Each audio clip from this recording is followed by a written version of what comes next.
This video is about defending your client at deposition. If you've done the appropriate prep work, they should be ready to go. There should be very little to do at the actual deposition. Meet them early at the deposition site. Make sure that they know where they're going, and so there's no rushing or running around. Go through some of the rules at the last minute just to review and make sure they're familiar with them.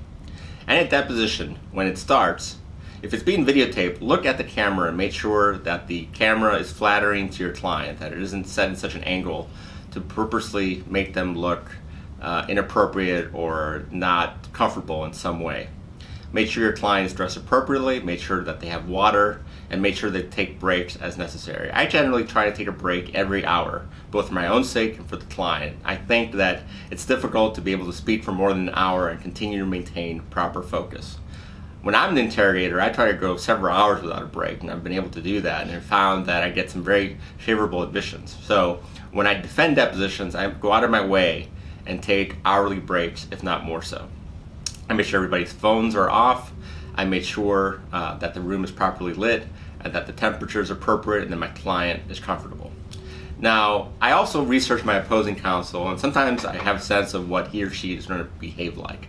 And I bring the appropriate standards of professional conduct to the deposition.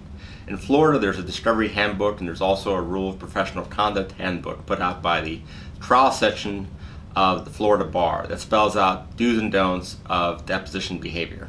And sometimes I've had to reference them to prevent badgering, harassing from opposing counsel.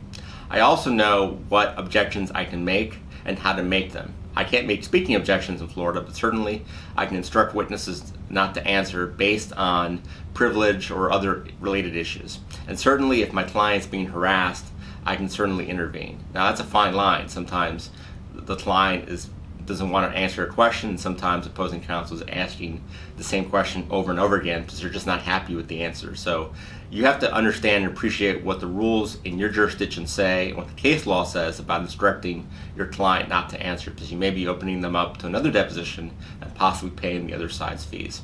But all in all, I try to ensure that my client is comfortable, that they understand the rules. I keep them at ease.